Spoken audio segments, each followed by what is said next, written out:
Awesome. Well, hello everyone. Thank you so much for joining today's, I guess, workshop event with Parker. It's I think, a topic that we all probably deal with a lot, which is working with challenging customers. I'm assuming most of us here are in CSMs, but there could be some leaders in the room with us who manage the team who deal with this challenge. Let us know in the chat as well. Are you a CSM yourself? Are you a leader, a CS manager? Let us know, a director, what your role is. I'm assuming most are going to be CSMs. Team lead, hmm CSM. Yep, looks like lots of CSMs. hmm I don't see. I think I saw one team lead. That's it. Senior CSM, ops, Oh, good. VP. Awesome, awesome. Okay, Anthony, welcome. So yeah, whether you are a individual contributor who are you're directly working with customers, a leader, a team lead, I think this topic is obviously relevant for most of us, given that it's just part of the nature of the work, working with a book of business, different challenges customers face, etc. So excited for Parker to join us and talk through this his playbook for working with challenging customers. Parker has spent the majority of his 25-year um, career building, leading, and scaling account management support in CS teams for several companies across various industries. He was the chief architect of the customer management programs that led to 6 successful exits. Currently, Parker owns and operates his own business consulting company called Experience Alchemy, which helps businesses build and scale their own post-sale program. So I think Parker has the experience, has the knowledge, and I'm really excited to see what he has to say about working with challenging customers. With that, Parker, I'm gonna let you take it away. Oh, one thing, if you have questions during this event, please post those in the chat, though we are going to leave some time at the end where you can jump on mic and ask Parker questions directly. But if you want to get them in the chat, post that there, and then we'll come back to as many as we can at the end. We're also going to be sharing out the recording. So if you have to leave early, no worries. We'll post the recording. And I think you have a resource as well, Parker. We're going to post Yeah. those in the chat, or sorry, in Circle, our community afterwards, so you can access that at any time. Okay, with that, Parker, I'm going to let you take it away. Brandon, appreciate it. Thank you very much. Hello, everybody. Great to see so many people here. So, yes, as Brandon said, I think this is a topic that's going to be near and dear to a lot of our hearts. And I don't know about you, but it feels like every webinar these days is all about AI. So I'm actually hoping that we can spend the next 60 minutes or so going back to more of like a refreshing change of pace, back on human skills. Some of this is going to be a little bit of a refresher for some of you. Some of this is going to be tools that I'm pulling out of my belt over my years in either working directly with challenging customers or helping my teams work with customers. So we're going to assume some basics here, as it looks like most of you are CSMs and probably fairly well established. I'm going to assume that it's fairly easy for you to game plan a call, but when the person on the other side shows up and they're frustrated, when they're demanding or entitled, your best laid plans can turn into improvisation. So I'm hoping to give you some tools that can kind of help you to stay in control, and then you can have meaningfully productive relationships with challenging customers. So we're going to combine some of those soft skills, or like I call them human skills, plus some tactics. And then we're going to mix in some psychology today and help to build your confidence and your ability to handle these tough situations. So you've probably sat in some sort of a version of this type of training before. You've heard of stay calm, you've heard of lead with empathy, document everything, and all that advice is good advice. It's just not necessarily specific enough to help you when you're in the middle of it. So we're going to try to break this down. We're going to try to, instead of treating a difficult customer as one problem, we're going to break it into different types. A disengaged customer and an entitled customer are not the same, and so you shouldn't use the same approach in working with each one of them.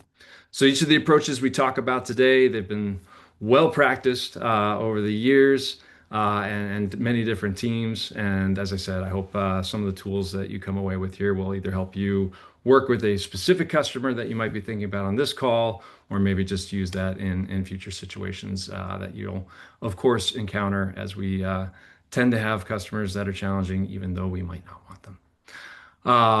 But let's jump right in. As Brandon said, I've been doing this for a while now. I've led teams across multiple organizations, and over that time, I've seen more than my share of difficult customers. So oftentimes, I was the primary escalation point throughout much of my career. I've worked side by side with my teams in overcoming a lot of challenging situations. And I'd love to think about like when we think about working with customers, before we get there, I actually want to start with you. And I think this is a little bit of a topic that gets skipped in these types of trainings, probably because it gets a little bit uncomfortable. But I do want to spend a moment just talking about how we manage ourselves in stressful situations.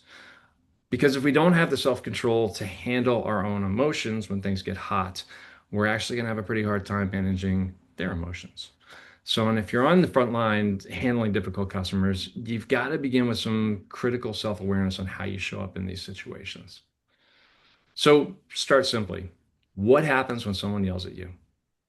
We probably all know fight, flight, or freeze. And you probably also know which one shows up with you in these stressful situations. But think about it, like how does your body feel? What does your face do?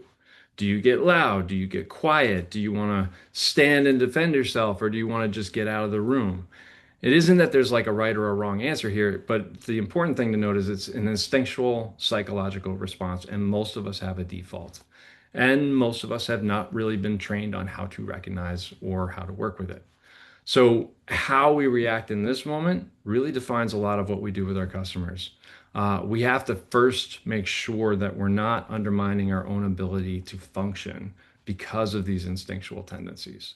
So, real easy. There are 3 steps here, and these take a matter of seconds.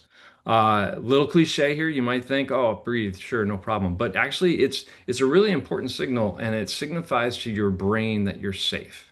So when you think about a fight or a flight or a freeze response, your body is getting flooded with adrenaline.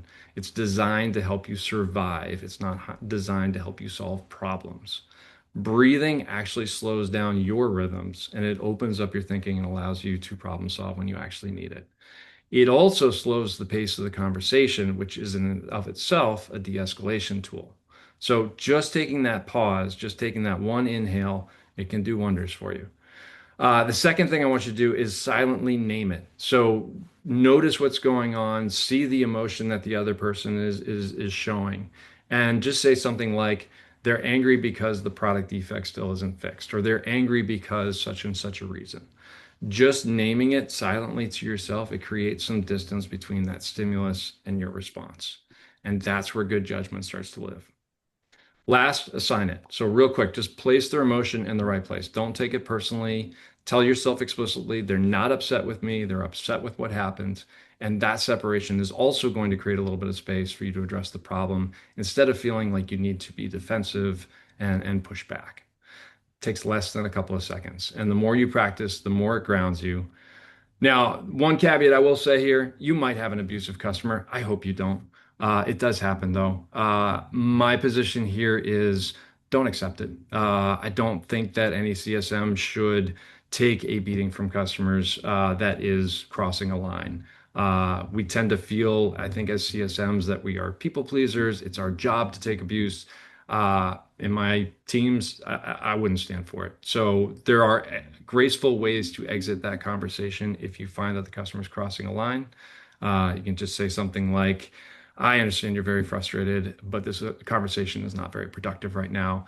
Let's continue this at a later date. I'll bring my manager on. Let me get some available times for you. And you can very gracefully exit the conversation without damaging the relationship with the customer.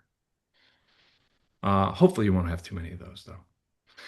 Now, once you've got your own reaction under control, the next question that we're going to be dealing with is what kind of customer are we dealing with? That distinction is super important. So, what I want you to do, again, sort of a commonplace an analogy here, but I want you to really think about the difference between a doctor and a firefighter.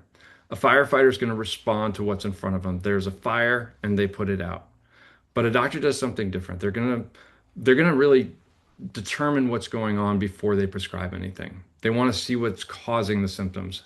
And then once they have their diagnosis, a good doctor is going to tell you what you need to know, not what you want to hear, but they need the information first. Now, most of us, when a customer gets difficult, they default into firefighter mode. They react to the heat. Like we see the email, we want to address the complaint or make the concession, and we want to move on.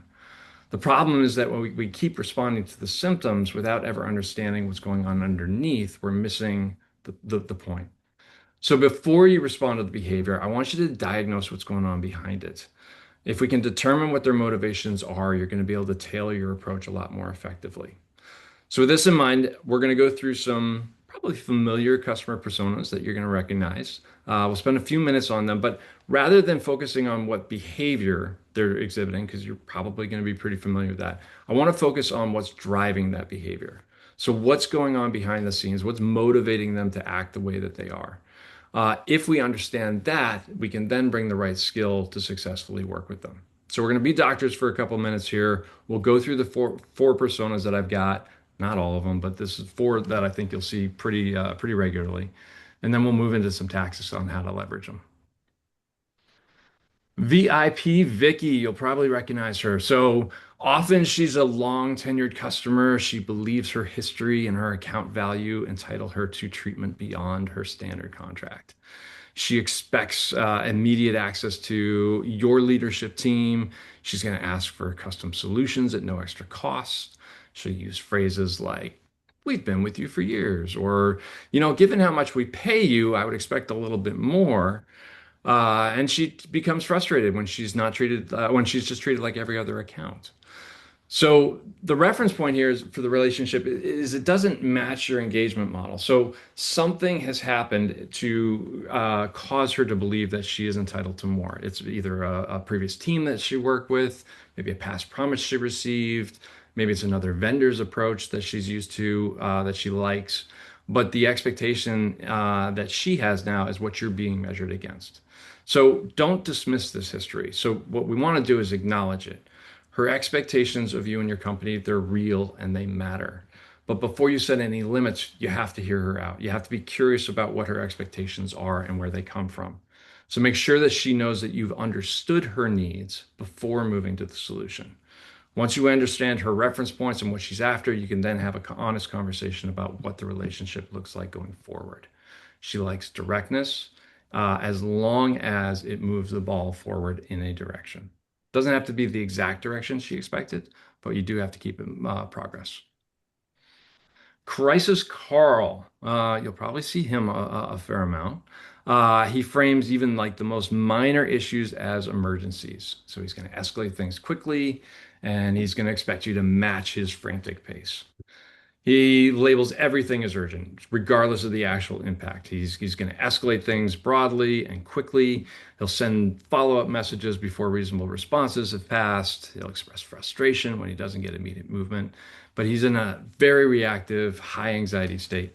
Now, this urgency isn't an active read of priority. It's really a response to anxiety. Something is making him feel like something is like nothing is under his control, and he's managing that by pushing it onto you. So our approach here is not to match his urgency. We have to anchor it. We want to slow the cycle down, not speed up to match his pace. We have to remove emotion from the conversations. Using discovery questions, we want to get to what's going on underneath to understand that urgency and find out what's driving that pressure so then we can surgically address the most urgent thing, not everything at once. So once we understand what that most urgent thing is, then we can address what's the real need behind the scenes. So helping him separate the urgent from the important. Everything on his plate is important, but by separating out what's really truly urgent, we can reassure him that one, we understand his concerns. Two, we have the experience and the knowledge that we can to address that. Oops. Now we've got intimidating Ian. You've probably seen him a few times. He uses pressure as his primary tool. So cancellation threats, ultimatums, high stakes framing. He's essentially learned that creating urgency gets attention and he uses it freely. So working with him can feel like every conversation is a negotiation that you are at risk of losing. So he'll say things like, if this isn't resolved today, we'll reconsider our contract. A lot of make or break type of situations. Now, if this is a repeat pattern of high pressure language across multiple interactions, you're probably dealing with an Ian. These aren't just momentarily genuine frustration moments that pop out of conversation, but you're seeing like a repeat pattern here. But he's using this leverage because he believes that it works and because it's found that that's the only way that he can get a meaningful response, either with you and your company or in general. But the threat is usually louder than the actual risk. And underneath, there's almost always a real concern that he hasn't been properly heard. Your job is to find it. So don't flinch.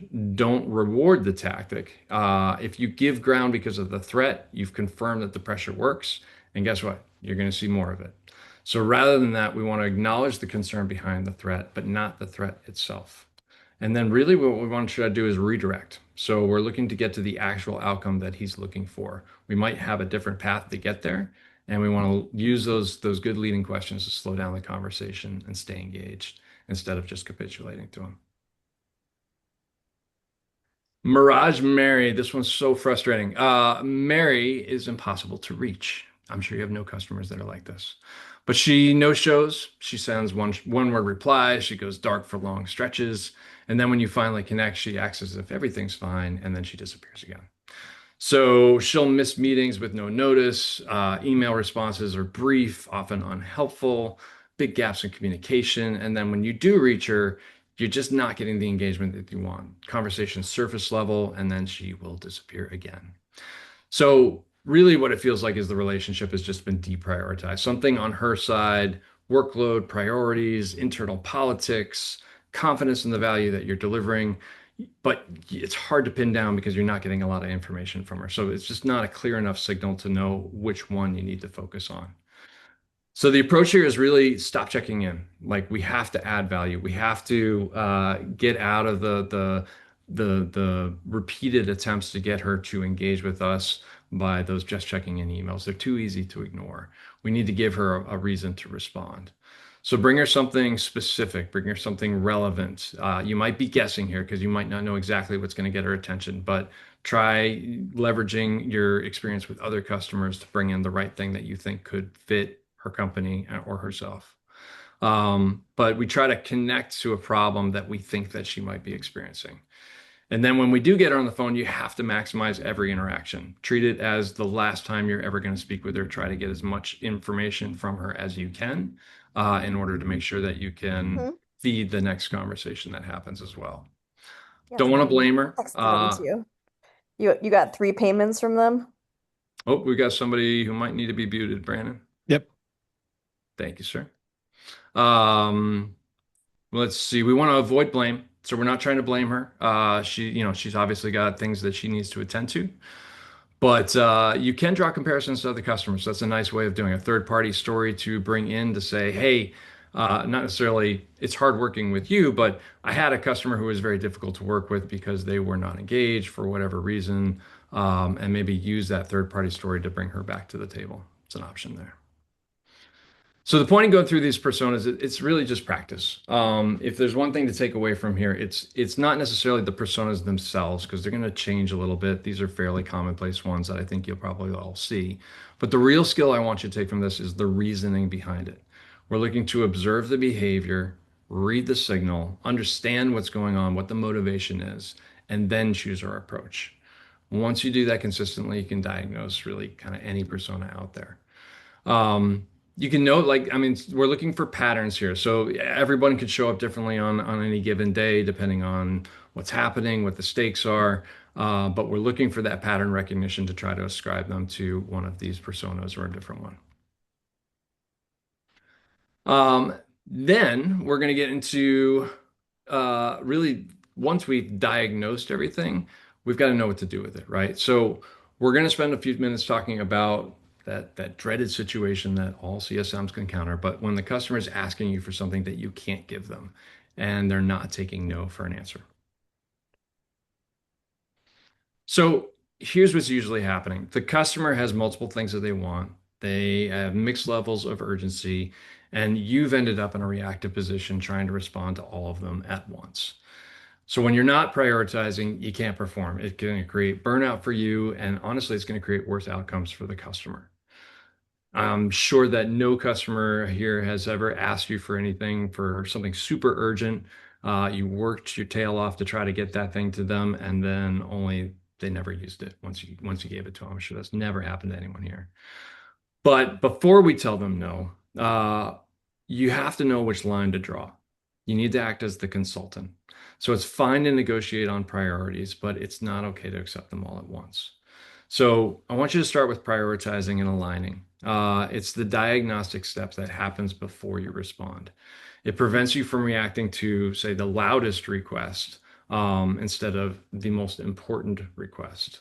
So I want you to think of it as we're not just refusing, we're looking to offer something different. We got to ask ourselves, like, what does the customer actually need to be successful? And what can we realistically deliver in this moment? And the gap between those two answers, that's your negotiating space. So it's something worth noting. Like if you do this well, it turns it into a dialogue. And oftentimes the customer is going to recalibrate on their own when they start discussing it.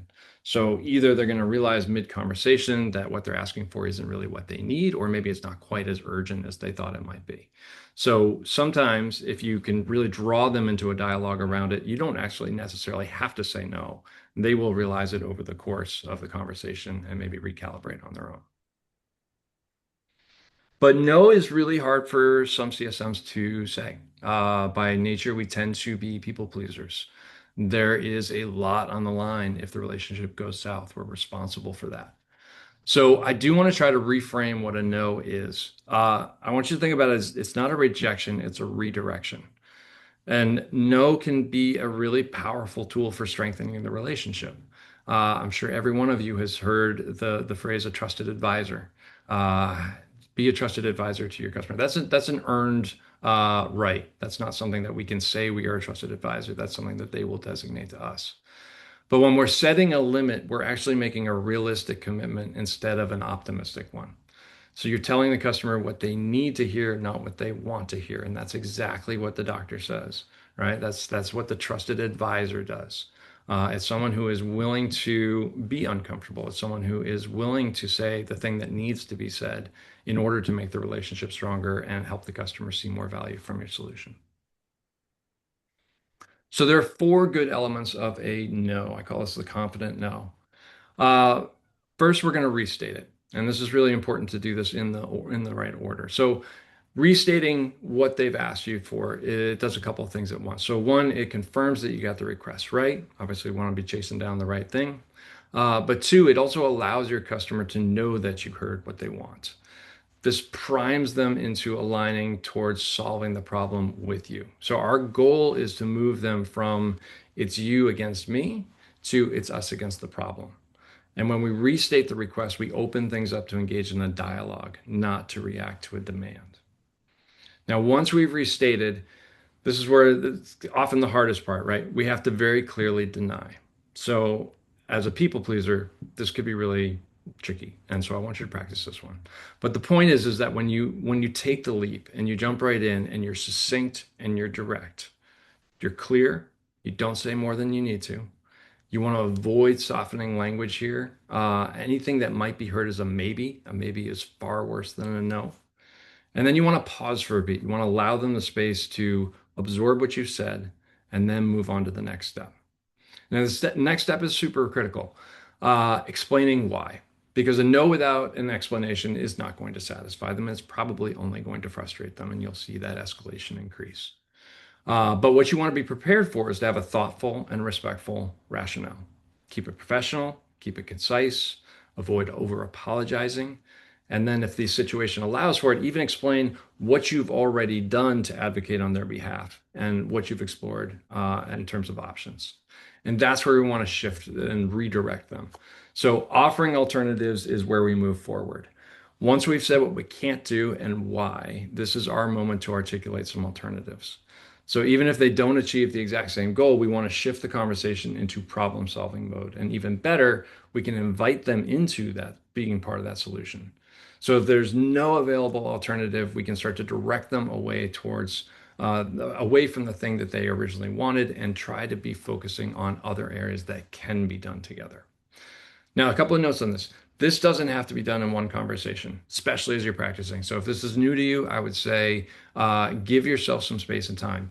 After you restate their problem or what they've asked for, you might need to excuse yourself. Talk to some internal folks. Get your thoughts straight. Come back with some alternatives and whatnot. That's perfectly acceptable. I think most customers would very reasonably accept. I'll get back to you tomorrow with what we can do or what our options are. So be specific about when you're going to get back to them. But it does give you the space and the time to come up with an explanation, a well thought out talk track, and potentially some alternatives. Know your authority levels. So obviously you can't agree to something that you're not able to, but know where you need to bring a manager in. Super helpful. And I will say this, like most of the time, these conversations actually go a lot better than you would expect them to, especially if you do this in this order. So by restating, denying very clearly, and then explaining why. I think the thing is, we can't blame customers for asking for things, but if we agree to everything, that becomes our fault. So setting up those guardrails, it's important for the health of the long-term relationship, and that's what I want you to ground yourself in. This works great on Vicki in particular, VIP Vicki. So she's looking for explicitly, she's looking for what great service looks like in an actual relationship. And the confident no actually helps that. So she will you will build your trust with her. Same with Ian. So when Ian is pushing you and really trying to drive towards the negotiation, that outcome that he wants, being direct, being concise and clear is actually a really strong way to stand up to Ian and to give a productive path forward. Now, there's another layer underneath this which determines about when you say something that it actually lands. And it actually has less to do with the words and more with how people are wired to receive them. So I want you to know it's really about you personally. We've all heard of cognitive bias, and I encourage you to read up about them, learn more about them, because humans operate largely on autopilot. We rely on these mental shortcuts to process our decisions quickly. There's something like over 175 cognitive bias out there that shape how people think and how they behave every day. If you understand how people make decisions, your path to changing those decisions gets shorter. Now, we're obviously not going to go into all 175 cognitive bias today, but I do want to review six in particular, which I've used over the years, which they're all rooted in kind of how the brain works. And then we're going to map them back to which personas they're most effective with. Get some water here. So these are tactics that I've used, and I think they will help to fill up your toolbox. These actually hook into those unconscious psychological responses, and they can guide the customer towards where we want them to go. So number one, leading questions. I like to tell my teams, CSMs do not need the best answer. You need the best question. Reciprocity is a great one. It turns out that actually giving something unexpected is a great way to get something in return. Pattern interrupts, do the unexpected, get creative. We'll talk about that. Make it hard to say no. So I want you to think about asking a question differently, which is going to remove some of that unconscious friction. So it's finding a different way to ask the question. Loss aversion, FOMO, it is real, it is powerful. So leverage that. And then invite yourself to get corrected. It's okay to misstate something and have the customer correct you. It actually sparks some engagement. I like to say a lot, I don't need to be right, but I want to get it right. So bring the customer into that solution with you and guide it towards the right outcome. These are not foolproof, obviously. They're not going to save every single situation that you're in, and I wouldn't recommend that you use them in every single situation, but these are just tools in your bag that you can pull from. All right, so let's talk about leading questions. So these are hopefully a very common tool for you, and I hope that you're using them regularly. But purposeful questions do multiple things at once. They demonstrate your commitment, they help you get to the real issue, and then they guide the conversation in a direction that you want to take it. So one good open-ended question is worth more than five generic ones. Questions build rapport, they show genuine interest, and they give you the information that you need to resolve the situation efficiently. So be deliberate with them. A few tricks. Keep a bank of your favorite questions near you for quick reference. You're going to find that you reuse your best questions in common situations. You're not looking to interrogate the customer. It's important. You're going to have to do some give and take. So sprinkle them in, make sure that you're giving value as much as you're asking for, And get creative. Find different ways to ask questions. Great tool here is to interrupt yourself. So if the customer is asking you for something and you really want to understand more about why they're asking you for that, start to answer the question, interrupt. Hey, before I answer that question, I'm curious, what made you ask that just now? It's a great way of just bringing them out, drawing them out, understanding a little bit more about what their motivations are. But questions are going to allow you to slow down their pace and they're going to allow you to work through the situation together. As I mentioned, these are super helpful for Vicky, super helpful for Carl, super helpful for Ian. Remember, we're trying to align with them. And so we're repositioning ourselves to be the same on the same problem-solving team as they are. We're not an adversary. We're not, someone to be beaten up. We're just trying to get them aligned with us so that we can make sense of what they're looking for at the same way. You might find someone like Ian, for example, might be getting impatient with questions. I want you to explain why. We're trying to make sure that we're solving the right problem, not just the visible one or not just the one that seems to be the most urgent, but draw it back to previous conversations, draw it back to the goals that they're looking to achieve, and just make sure that you're explaining along the way why you're asking the questions if you find them getting impatient. Reciprocity. So let's talk about reciprocity. I don't know if anyone's familiar with Robert Cialdini. He is a psychologist and author who is hugely good at talking about human psychology and such, but highly recommend him. He talks about this concept of reciprocity, which I like very much. Humans are wired to return favors. So when you give something of genuine value with no expectation of something in return, you're going to actually trigger a psychological instinct to engage. And it's a very consistent and reliable force in human behavior. So this can take different forms. You could offer an industry insight, a tip on how they should be using the product, maybe an early access opportunity, an introduction to someone, even just something unexpected, something as simple as, I thought of you today. I want to wish you well on the presentation. You're giving your attention. But the mistake that I think most CSMs make with this is they confuse it with the check-in. A check-in is asking the customer for their time. Reciprocity works the other way. We're just leading with value with no expectation for something in return. What will happen is engagement will follow. May not happen instantly, but it will compound over time. So if you continue to add value to someone by giving them something that they're not expecting, something that they're not asking for, you will start to see that psychological instinct kick in, and over time, you'll start to see them more than likely be more receptive and maybe start to engage you back. So it's a good tool to have with some patients. Sometimes it's immediate, but especially for someone like Mirage Mary, it might take a couple of more attempts where she's got other things that she's focused on. It might be either something unlocks it, or it's the repetition of doing it that unlocks it.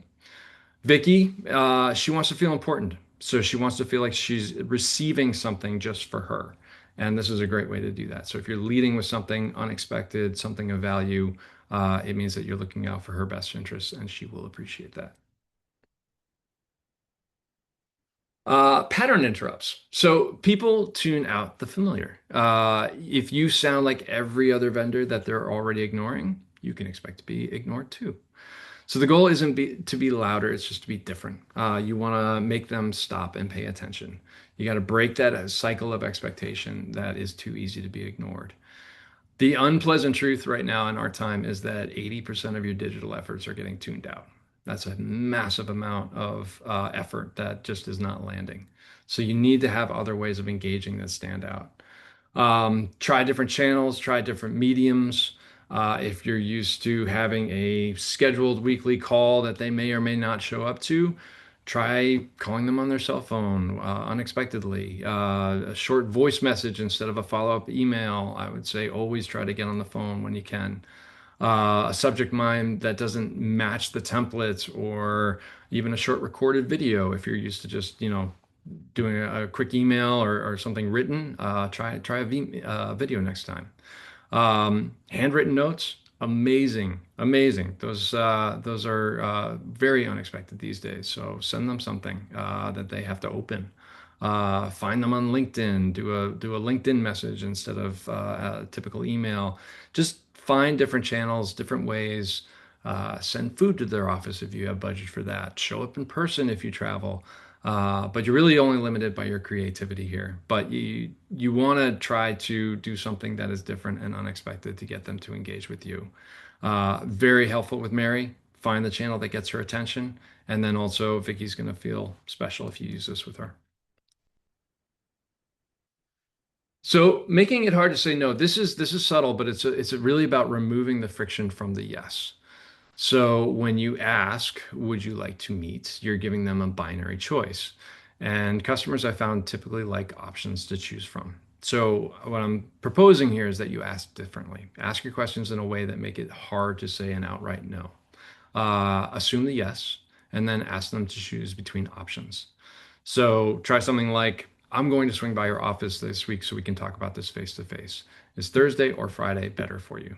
Not, would it be okay for me to swing by your office so we can have a conversation about this? You're not tricking anyone. You're just making the path forward feel obvious rather than a request. Loss aversion, FOMO. It's interesting. So psychologically speaking, most people would rather not lose than win. So people respond more strongly, psychologically speaking, to what they might lose than what they might actually gain. So acting to avoid missing out is a much more powerful motivator than acting toward a new benefit. So what we're looking to do is make them feel like for example, their disengagement feels risky. The way to do this is to state it as a factual concern. It's framed in curiosity, it's framed in their best interest. So something like, I know budget is critical for you this year, but downgrading your licenses, I'm concerned that your license is really, your team is really going to suffer.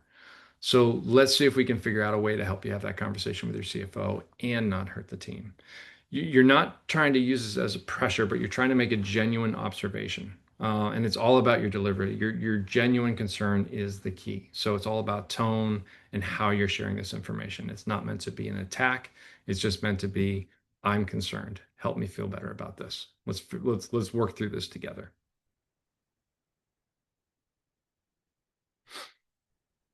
And then getting corrected might feel a little counterintuitive, but people do feel a strong psychological pull to correct something that they believe is wrong.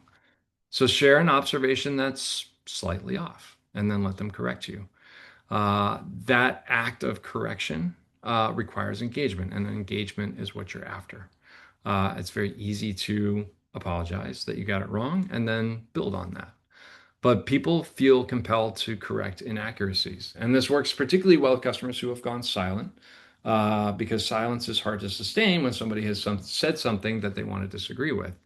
So the goal here is not to appear ignorant, but it's in need of clarification. Worst case, they're going to confirm or agree with your statement, and then you've identified what the actual problem is. So if you say something like, seems like this isn't a priority for you right now, maybe we should wait. Two possible outcomes here. They're either going to say, yep, this is not a priority, we should wait, in which case you can then focus on what the priority is, or they're going to say, well, wait a minute, this is a priority, we need to focus on this. And then you can start that negotiation again. So there's really no bad outcome to this, but the key here is not to feel ignorant or not to appear ignorant. So you want to feel well informed. And again, you want to be curious and concerned. Those two are going to serve you really well in this. This last question down here, I love this one and I use it quite a bit, is you don't want to miss the opportunity to connect it to the shared lesson. So essentially, when I ask, before I let you go, can I ask you one more question? They usually say yes. Where did we go off track? Or what could we have done differently this time so that we wouldn't have gotten into this situation? Spend a moment on sort of diagnosing what happened with them, and you're going to get a ton of insights out of them that you can leverage in the future and strengthen that relationship. But basically, don't lose the lesson. So if you've found yourself in an uncomfortable position or things haven't been going well in terms of the communication between you, ask them to help you figure out what happened, what went wrong. All right. So before we wrap, we're getting good on time here. So good. I do want to spend a couple of minutes on the customers who maybe aren't the hottest ones on your list. So I'm not talking about customers that are threatening to cancel right now. I'm not talking about someone who just blew up. I'm looking at a customer who has quietly drifted into a place that's not working. And probably one that you've either been maybe managing around, maybe they're not your biggest customer, but you've been managing around them instead of addressing it. So what we need to do is reset that relationship. Maybe it's just, it's not quite resulting in what you think. They're not on fire, so they're not really rising to the top, but it's not resulting in what you think is going to be the best outcome for them or for you. So we need to productively change the dance. And I want to encourage you to have the conversation before it's forced upon you. So it requires a little courage, but more importantly, it requires the right approach. So resetting a relationship, it's sort of a four-part conversation, which I think it should give you the confidence and the courage to raise it up. It doesn't have to be positioned as a cure-all for everything in the relationship. I want you to start with small micro situations and then build on it. So first, kind and direct. You'll notice the theme in this, but you can say anything to anyone as long as you say it nicely. Kind means you're coming in as a partner who wants the relationship to work. Direct means you don't soften the message to the point where it doesn't land. So the way you open matters. Signal from the first sentence that this is an investment that you want to make with them. It's not an escalation. Something like, "Hey, I want to set aside our usual agenda for a few minutes, and I want to have a different kind of conversation." Pattern interrupt, just for those keeping score. I've been thinking about how we're working together, and I want to make sure that we're getting it right going forward. So the customer's guard may go up slightly. That's totally normal. But your tone, your approach, it's gonna be what helps to keep it from feeling like a confrontation. Then I want you to move into what's not working. So we're not blaming. We're looking at the pattern. We're describing what we observe and then how we feel about it, or not how we feel about it, I should say. But essentially, make the observation. I've noticed that our conversations tend to stay focused on support tickets when what we actually need to do is focus more on adoption with your team, something along those lines. I've been getting the sense that you're not feeling confident in something. Is that fair?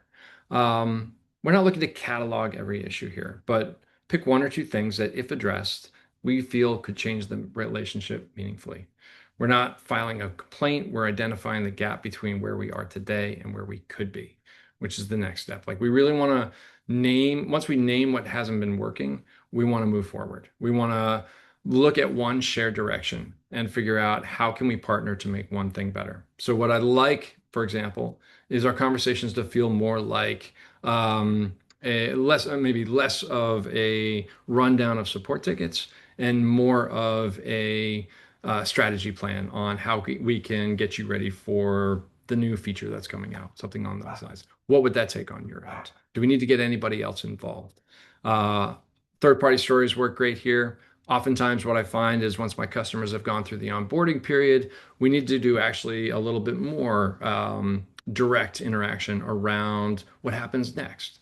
So bring in those third parties, tell them what's worked well in the past, and describe the different state that you're looking to achieve. And then follow through is super important. Whatever the reset conversation yields, you've got to make sure that you are following through and doing what you say you're going to do. You're building trust. You're creating trust building events. So think of these as like the bricks of the foundation that the relationship house is built on. Your customer needs to be able to count on you to productively raise what are potentially uncomfortable topics to help them to achieve more value. You've got to be able to push through that, and this is a way to do that.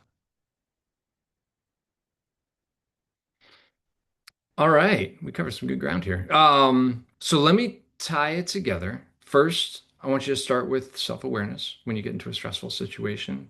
Take that moment to breathe, name it, assign it, ground yourself, and then you can start to solve your problems more effectively. Be the doctor, diagnose what's going on behind the behavior, not just what they're presenting to you, but really try to understand what's driving that. We met some common personas with Vicki, Carl, Ian, and Mary, all different behaviors driving them, or behaviors showing, but different motivations driving them. They all have different needs. So diagnose what their motivations are, apply the right tactic. We talked about the confident no. So reframing no as not a rejection, but more of a redirection. Um, and then use those psychological tactics. I just gave you a sprinkling of a couple here, but they really do give you a lot more power in these types of situations. They're going to help to ground you. They're going to help to make you feel more confident, and they're definitely going to give you an edge there. And then lastly, when relationships have gone into just kind of standard maintenance mode, if you will, proactively reset those relationships. Look to find those customers. So I challenge you to find one customer who's not on your escalation list, not one of your best customers, but just somebody who's somewhere in the middle, and see if you can address the gap between where they are and what it could be, using that relationship reset. And as a bonus, we'll put this in the chat before we wrap here today. But I kind of circling back to where I started, because AI is so popular now, I actually created a prompt based on the materials that we've covered today. So if you want to practice, which I would highly recommend before you get into these situations, either practice with a friend, a peer, a teammate, but you could also practice with Claude, for example. So I'll give you everyone a prompt. I will warn you that the prompts are not easy. I've done several of them myself, and the customers on the other side, they're going to make you sweat a little bit, which is good because when I talk to my teams about practice, I like to say we sweat in here so we don't bleed out there. So I'd highly recommend that you spend a little bit of time thinking about your customer scenario, and you can actually even train the agent as you're going through the role play on your specific situation. So it'll incorporate some of these personas in, and then hopefully give you a good a round of practice there. And that's it for today. So thank you all very much. I think we are moving over to questions, Brandon, right? Yes. Yep. So thank you so much for that awesome information and advice. Now it's time for Q&A. So whatever questions you have two options. Either post them in the chat or ideally just raise your hand. There's a little raise hand button and we'll bring you on mic to ask Parker directly.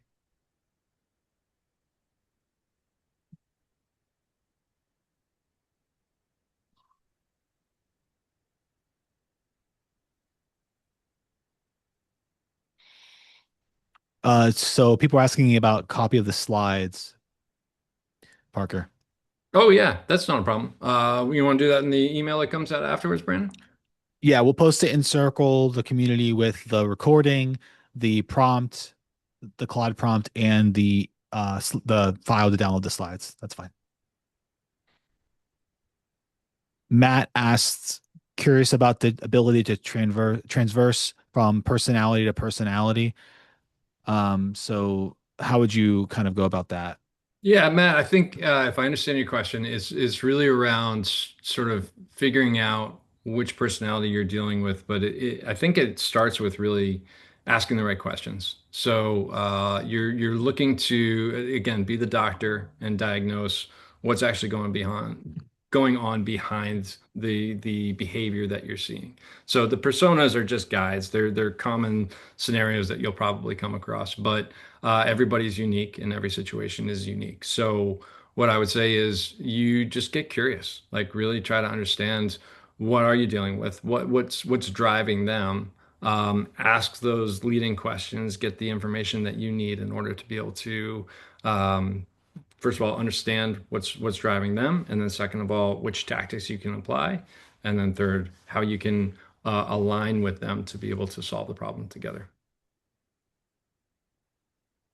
And then Erica asks, I have a customer who always declines the call 5 minutes before it starts. Yeah. How would you approach this as their renewal is coming up?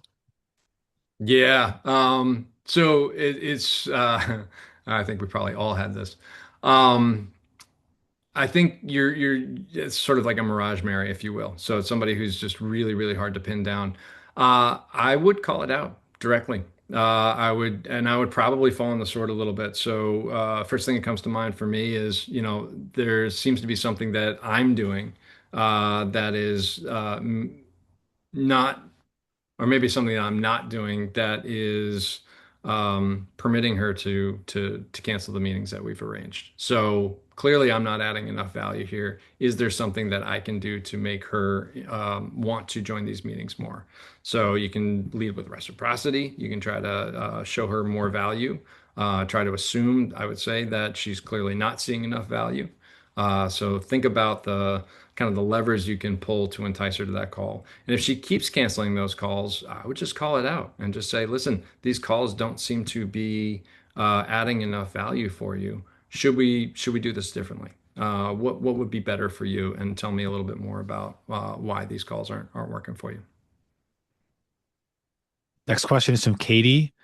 She asks, how do you get decision makers to join calls when they're determined to only have their staff join?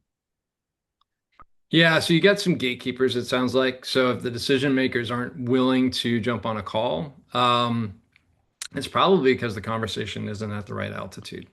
So usually what I see is when you're trying to get to an ultimate decision maker, the executive, the buyer, it's usually because they assume that we're talking tactics. And so what I like to do is just make it very obvious that the goal of the call, or maybe set up a separate call, is not to talk tactics, but to really talk strategy. So I would say you're looking to elevate your conversation with them so that you're not talking about support tickets or the day-to-day adoption metrics or things of that nature, but you're really looking to connect it to the business goals. A couple different ways to do that. One, you can match title for title, bring someone on from your organization if you think you need to elevate, maybe bring on one of your executives to match them. Two is, again, specifically call it out. Say, look, I appreciate that you might not have the time to join every one of these meetings, but what I'm really looking to understand is how is our solution helping your business goals? And if you can bring it up a level and connect it to what they're looking to achieve, hopefully you can get them to the table there. All right. Next question is from Ariadne. How do you navigate high pressure customer interactions when there's internal ambiguity regarding our, in quotes, lines in the sand? Sort of like what you can offer and what you can't offer. Um, yeah, it's a great question. Eh, I mean, truly internally, you should have some structure there. You should have some well understood rules and guidelines. If you're still figuring it out, I would probably be proactive internally to say I can have better conversations with my customers if I understand better what I'm allowed to give and what I'm not allowed to give. Here are several situations that I've come up with recently. Can we internally come up with the guidelines or the policies around whether or not we can do X or Y?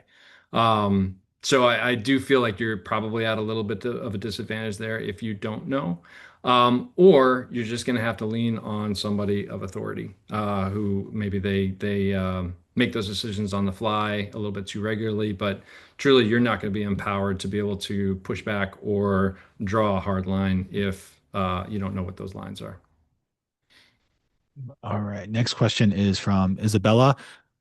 People don't like change in plans, products, or anything else because they're usually afraid of the discomfort it brings. How can we better support them through it being the change itself?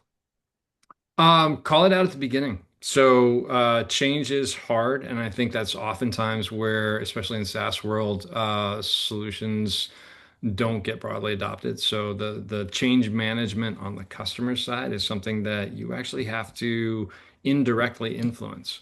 So what I like to say is at the beginning of the relationship is really call out what could go wrong. Call out that it will be a little uncomfortable and that they're going to have to navigate through some change on their side, and then ask them how they've done that in the past. So one tactic there is to say the last time that you rolled out a new platform that went really well, how did you do it? Who owned it? What was the process like? Is that something that we should model after? Who do I need to talk to in order to make sure that the change management is working well on your side? So get curious. Again, ask those questions around what they have seen success with in the past, and then connect that to your process.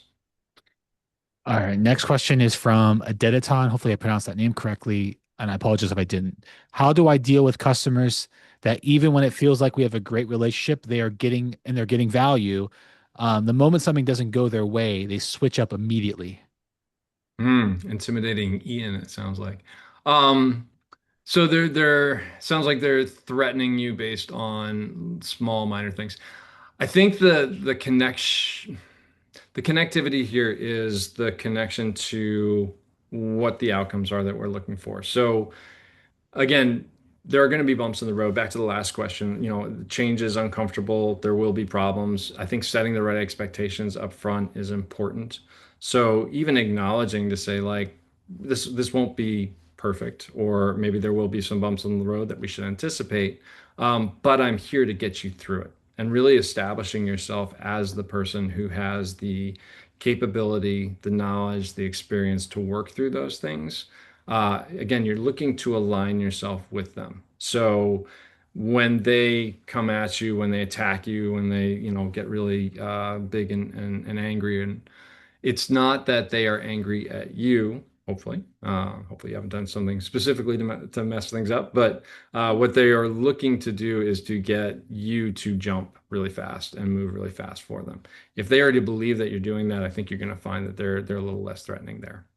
So I would say it's setting the right expectation around what your role is in getting them the answers that they need. And you do that once, you do that twice, you start to build that trusted advisor type of relationship. Next question. We have two questions left, so hopefully we can get through both in the next 3 minutes. Okay. Hakan, I think is how you pronounce it, asks, how do you manage a customer who no longer fully trusts the platform, even if the underlying issue is being resolved? So I'm assuming by the question that something has broken their trust. So the platform didn't perform correctly. I don't know, God forbid, a data loss scenario or something along those lines. Um, it's building micro, I call them micro trust events or micro trust building events, but essentially building a series of successes, building something to work off of, I think is really, really important. So I think the idea here is that it takes time for people to trust again, and you can't expect that just because a situation is resolved that they're past it emotionally. They may not be, and that might just take some time and consistency on your side. Call it out though. Like if you have a type of relationship with that customer where you have had, a situation that's broken their trust, I do think there's an opportunity there to just have a candid conversation to say, I am committed and take deep ownership of this, but I am committed to rebuilding your trust here. I realize that we have, broken that. I want to make sure that we're working towards that. Help me do that. What are some things that we can do to get us back on track? All right, last question with the last minute we have. Kelsey asked, how do you handle frustration, anger on the customer side stemming from your own product team changing the roadmap, upcoming releases, specifically deprioritizing features that were selling points for your customers? Oh, that's a good specific question. Let's see. So we've changed something. They've experienced some frustration on that because it's again another change. I think it's helping them to understand that the change is worth it. So what I would do is connect it to what we're trying to, the outcome that we're trying to create. So there's probably some context there that's important. So it's not just hopefully just a random change that we've made that's made their life easier, but there's some direction in mind. There's some vision that we're taking them towards. So it's sort of describing what the current situation is and where we want them to go. So I think if you can help them to see and believe in where we're trying to take them, even if it's not obvious or evident right now, maybe the bigger picture that we're trying to connect it to, hopefully you can get them through that. All right, and then last question I have for you, Parker, is how can Yes. those who attended this, what are their next steps to follow you to get more information and follow you, what you're talking about, whether it's this topic or other topics? Is it best for them to connect with you on LinkedIn? Do you have a newsletter? What are the next steps for the audience? LinkedIn is great. Yep, I'm always happy to have conversations there. So yeah, I welcome anyone to reach out, send a connection and request. But thank you all for your time. This was great. Enjoyed it. Let me get your LinkedIn URL real Oh quick. yeah. LinkedIn is not loading for me for some reason. I'm just trying to get it. Let's see. And then I have one thing before you all leave. One more thing. Okay, I got it. I don't know why it's adding this extra Here, I got you. string to it, but that should be the correct one. So follow Parker on LinkedIn for sure. Secondly, thank you everyone for joining. We run events with thought leaders like Parker. I try to do it once a month. Obviously I want to do as many as much more. So one thing I'm posting in the community is if you want to get more involved with helping find amazing speakers like Parker, please let me know. I'm looking for people who want to volunteer and help build out our event pipeline with these type of events, given that they seem to be pretty popular. And again, big thank you to Parker for taking your time out of your busy schedule to do this with us. And then thirdly, everyone look out for the recording, the slide deck and the prompt in Circle, which is our platform or community for that resource. I'll probably post it tomorrow. But if you have any questions for the community, please leverage the community to post your questions. There's an Ask the Community space where you can post questions and I'll respond. I know, Parker, you're in there. You might have time to respond. Not I'm saying you do have to, but we have people in there from a variety of experiences who are engaged. So leverage that resource. With that, though, thanks everyone. Hope everyone has a great week, and we'll see you at our next event. Thanks, everyone. Bye, everyone.